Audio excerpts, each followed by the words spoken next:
Welcome to Evoke Greatness. We are officially entering year 3 of this podcast, and I am filled with so much gratitude for each and every one of you who've joined me on this incredible journey of growth and self-discovery. I'm Sunny, your host and fellow traveler on this path of personal evolution. This podcast is a sanctuary for the curious, the ambitious, and the introspective. It's for those of you who, like me, are captivated by the champion mindset and driven by an insatiable hunger for growth and knowledge. Whether you're just beginning your journey or you're well along your path, you're going to find stories here that resonate with your experiences and aspirations. Over the last 2 years, we've shared countless stories of triumph and challenge, of resilience and transformation. We've laughed, we've reflected, and we've grown together. And as we've evolved, so too has this podcast. Remember, no matter what chapter you're on in your own story, you belong here. This community we've built together is a place of support, inspiration, and shared growth. Where intention goes, energy flows, and the energy you bring to this space elevates us all. So whether you're listening while commuting, working out, or enjoying your morning coffee, perhaps from one of those motivational mugs I'm so fond of, know that you're a part of something special. Thank you for being here. Thank you for your curiosity, your openness, and your commitment to personal growth. As we embark on year 3, I invite you to lean in, to listen deeply, and to let these stories resonate with your soul. I believe that a rising tide raises all ships, and I invite you along in this journey to evoke greatness.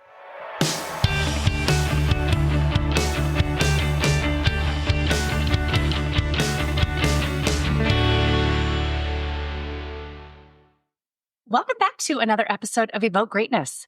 Today's guest is a guiding force for those navigating life's darkest waters. As a certified life coach, grief coach, and registered nurse, Kelci Jager brings both professional expertise and profound personal experience to her work supporting those experiencing loss. After the devastating loss of her husband, Collin, to leukemia at age 40, Kelci found herself navigating the depths of grief while raising 4 children alone. Through her own journey from brokenness to healing, she discovered her life's calling, helping others transform their grief and reclaim their joy. Her powerful memoir, A Million Miracles and the One That Never Came, resonates deeply with those facing loss, while her work as a grief coach has touched thousands who felt stuck in their pain. What sets Kelci apart is her unique combination of professional training and lived experience as a widow and a solo parent, allowing her to guide others with both expertise and deep empathy. Through her work with individuals and organizations, Kelci's helped countless others find their way forward when it seemed impossible. Her approach embraces the raw reality of grief and the possibility of healing, teaching others how to view their memories through lenses of gratitude and love. Today, Kelci joins us to share insights on navigating loss, finding purpose through pain, and awakening to life's deeper meanings. Kelci, welcome. Thank you so much for being here. Thank you, Sunny, and thank you for that intro. That was wonderful. Oh, good.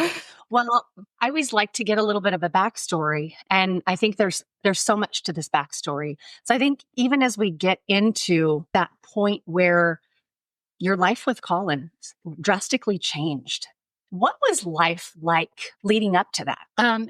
Life was really beautiful. We kind of, we definitely didn't have a perfect life, but all our boxes were checked. We had a beautiful, beautiful marriage. We were each other's best friends. We were business partners. We were really, really he was the yin to my yang. I know that's like so corny, but like we just really were the perfect match. And we had, we have 4 sons, and life was amazing. And then you hit that moment where things changed. There was that moment where he was diagnosed that led you on a journey none of you probably thought you or anticipated in life that you would go on.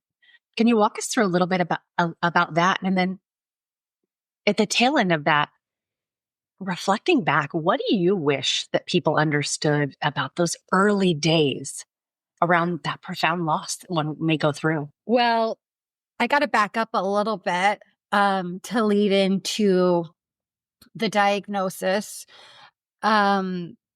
We had recently relocated our family from Southern California to Florida. And um, then COVID happened, and we were, navigating that just like everybody else. It was challenging. And then in August of 2020, our two oldest sons were in a motor vehicle accident. And as a result of that accident, my kids were both rushed to the emergency room. And our second oldest son, Luca, he had road rash up and down his body. He had broken bones. He was severely injured.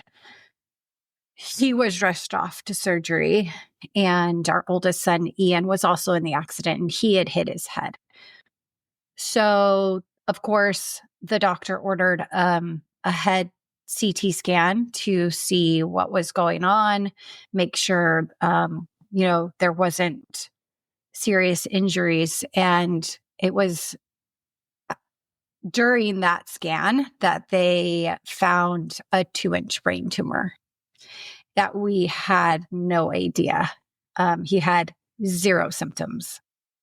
So here I am, if you can imagine, just completely kind of in shock. First of all, that I'm in the emergency room. My kids have just been in an accident, and one kid is off in surgery. And then they tell me the other child has a brain tumor. I was just completely put into a tailspin. I was like, what is going on? Like, I was so confused. Like, tragedy was something that I always had a front row seat to as an RN, as a critical care RN, working in the peds ICU. And I always had so much compassion and empathy for these families that were experiencing tragedy, but it always happened to other people until I became the other people. And it was like everything was going in slow motion. And it was a really trying time. Thankfully, the neurosurgeon, we had one of the best neurosurgeons in the country. Fortunately, he was able to work on our son, and he was able to remove the entire tumor, and the tumor was benign. So he has recovered from that. Today, he still has to get MRIs every 6 months because it can return, and it can return as cancer. Our son, Luca, who was, rushed off to surgery, he had multiple surgeries after this accident for the following months. Lots of rehab for both of the boys, lots of physical therapy. It was nuts, but we got through that. It was the end of 2020, and we're just like, let's close the door to 2020. Like, this year has been insane. And on January 2nd of 2021 is when my husband ended up in the emergency room. And he didn't come home for 6 weeks after that admission, after that visit to the emergency room.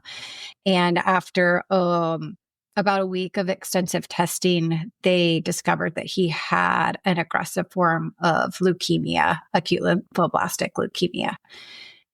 So this is coming on the heels of the trauma of my boy's accident, my son's brain tumor.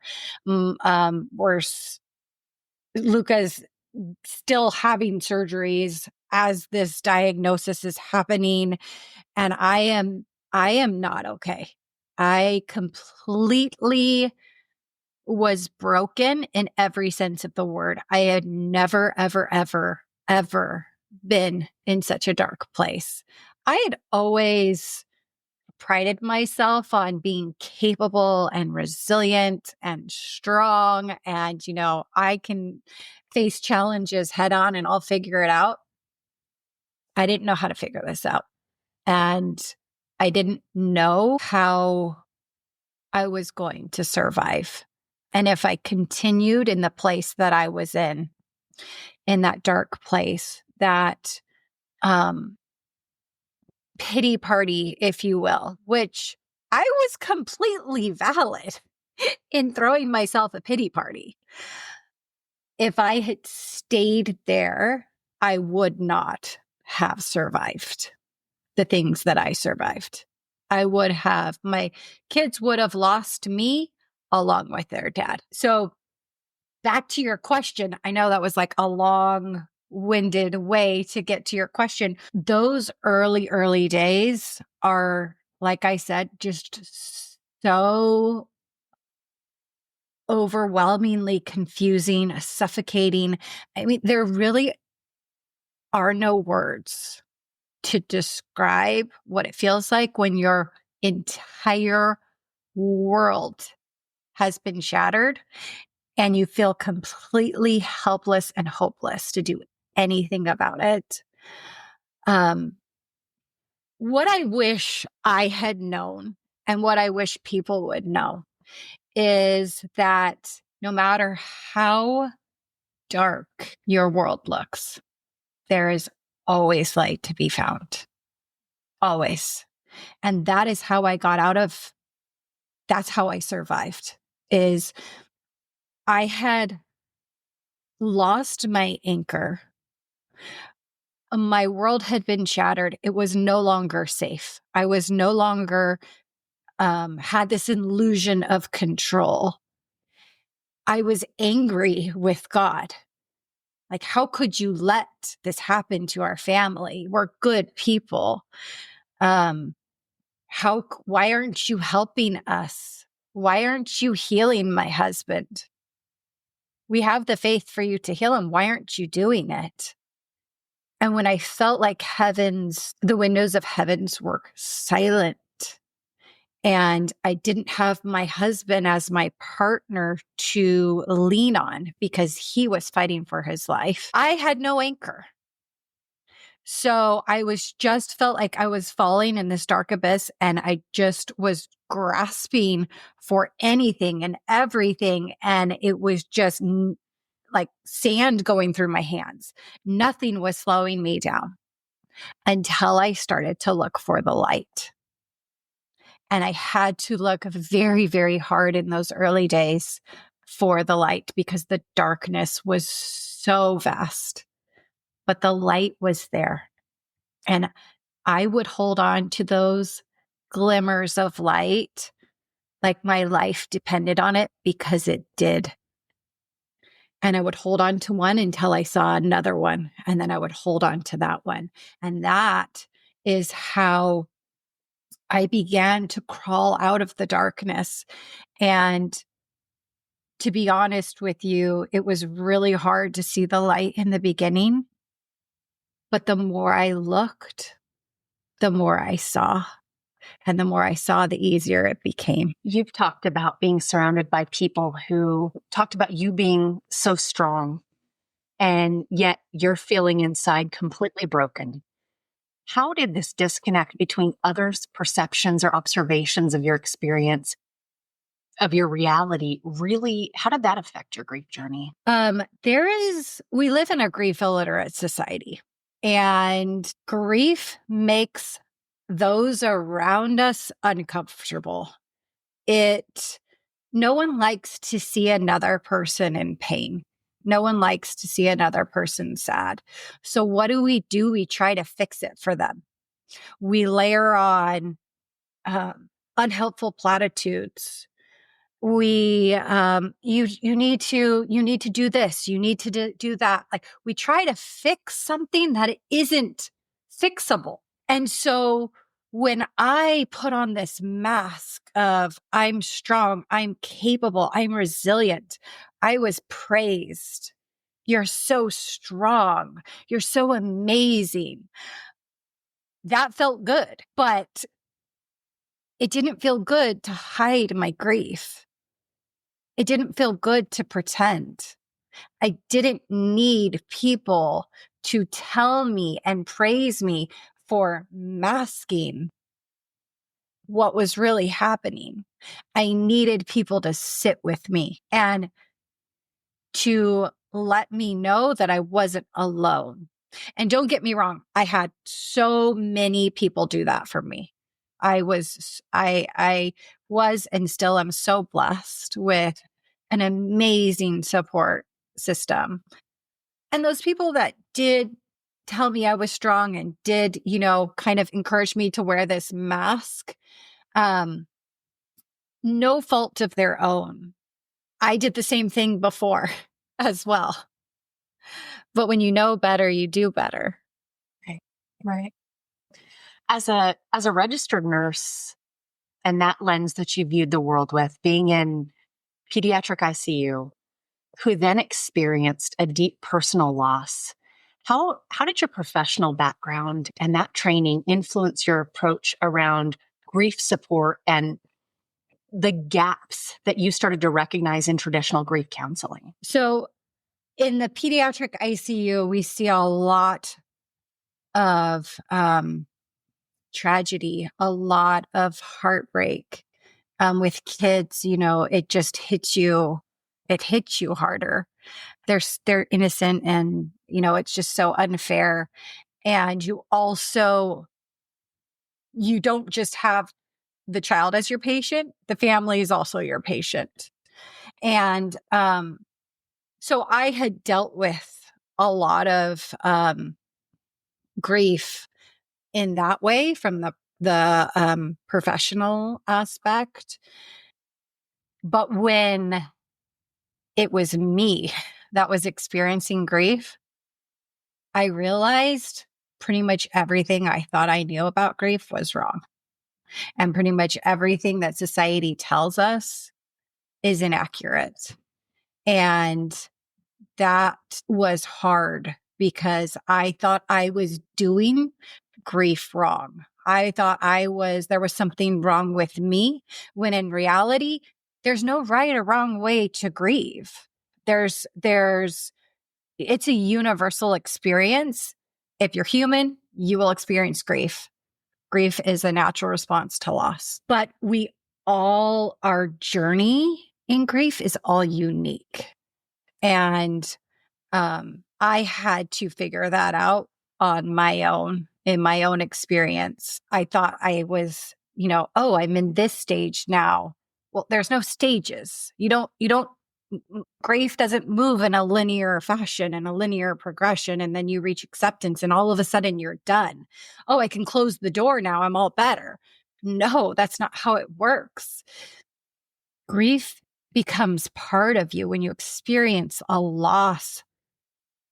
When you experience trauma, it's part of your life. It doesn't define you, but it becomes part of you. And you get to decide where you go from there. There's a lot of things out of our control. But the one thing that is in your control is how you respond, how you are going to move forward with this. Are you going to let it break you? Are you going to let it make you bitter? Or are you going to allow it to make you better? The choice is yours. You, through this journey, you wrote your book, A Million Miracles and the One That Never Came. The title in itself just pierces the heart. In that you explore your journey of that complex journey of hope, but also of disappointment. Could you share how your relationship with hope evolved throughout Collin's illness and after his passing? I say that in order to survive what we experienced, we had to have hope. And I tell my clients this, I'll have clients that will say to me that who lost a loved one from, a terminal illness or a long battle with sickness. And they'll say, I didn't see it. Like, they were so sick and I didn't see it. I refused to acknowledge that they were dying.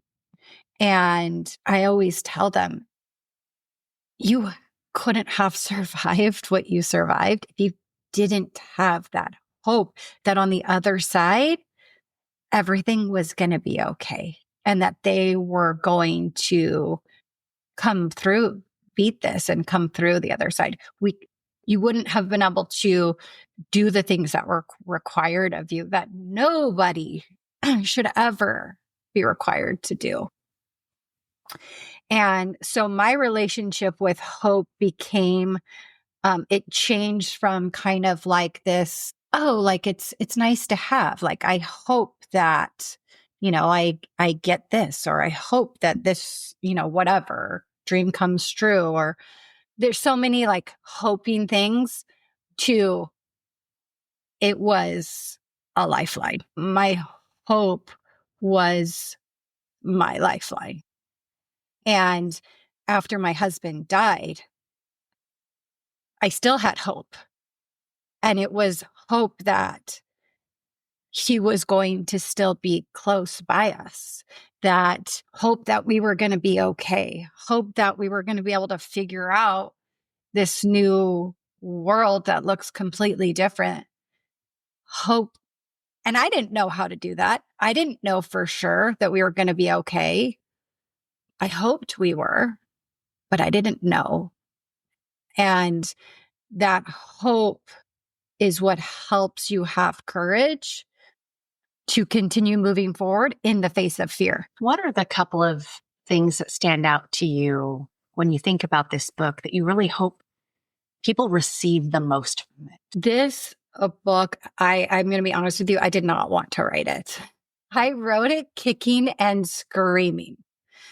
So when my husband, Collin, was first diagnosed with leukemia, he was in the hospital for 6 weeks, that first stint. And he came home after the first round of chemo, and he was in liver failure because of the chemo, and they couldn't give him any more. And so they sent him home, not really knowing which way he was going to go.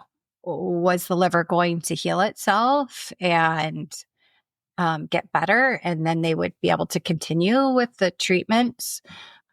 Did that chemo work? Did it affect the leukemia at all? We really didn't know. So he kind of just came home, and we were just waiting to see what was going to happen. So when he came home that first time after those 6 weeks, and he was in liver failure, he was very, very, very sick. And they let him come home because, number one, he was begging them. Number two, they knew that I could handle him at home and that I would bring him back. I would know which things to look for, and I would bring him back if I saw any signs. And I also promised to bring him in every day for labs. So they let him come home, like kind of reluctantly, but nonetheless, he came home. And he told me, it was the second, I think it was the first or second night he was home. He told me that I was going to write a book about our family story and about this cancer journey. And I looked at him like he was nuts. And I'm thinking, okay, you're in liver failure, like your brain's, the toxins are getting to your brain. Like you're sick. Like you're not making any sense. And I was just like, okay, and he wouldn't let up. He would bring it up every week, every couple of days for the entire time he was sick. He would bring up the book. Have you started thinking about what title you're going to make the book? I'd be like, I don't know what you're saying about this book, because number one, I'm not getting the same feeling. Number two, I don't want to write a book. And number three, who wants to hear about your cancer from my perspective? I'm not the one that has cancer. And he had the best, most warm, like light up the room smile. And he would just flash his giant smile at me and say, "You don't know it yet, but you're going to write a book about this, and it's going to help lots and lots of people."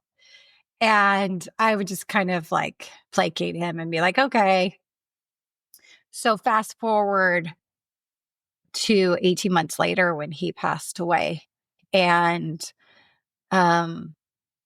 I was on the trails through the forest by our house, trails that we had frequented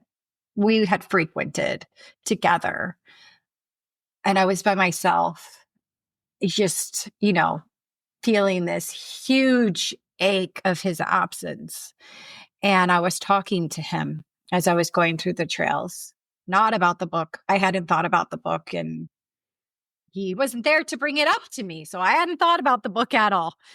And clear as day into my mind, the words came.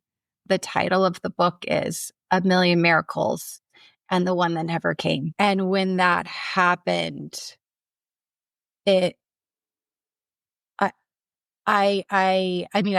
telling you about it now, I'm still like almost at a loss for words. It hit me with a force. I'd finally heard the call that he had heard a year and a half before, that I was supposed to write this book. And when I heard the title of the book, I knew exactly what I was going to write. And I knew exactly what the book was going to be about. And it was like, almost like this whole space just opened up in my mind, and I just saw it all so clearly. And I said out loud, "Okay, Collin, I guess I'm going to write a book." And it took me over 2 years to finally get that book published. But the book is now published. And, I say that I wrote it kicking and screaming, because I did. But now on the other side of it, I'm so glad I wrote this book, because it really is so beautiful. And the feedback that I have gotten so far has just been so amazing. And it just fills me up with this joy that is better than happiness. It's this peace and just this purpose that I really can't explain how much it fills my soul. Well, okay, y'all, this is where I hit the pause button. I hope that you have really, really enjoyed and learned through part 1 of this episode with my guest, Kelci Jager. I hope you come back next week as we continue to explore so much more. We talk about the unique challenges of parenting while grieving, how children process grief differently than adults do. We dive deep in understanding silent grievers. They're the children who hide their grief deep inside, and the evolution from personal healing to professional calling for Kelci. I hope to see you all back next week for part 2.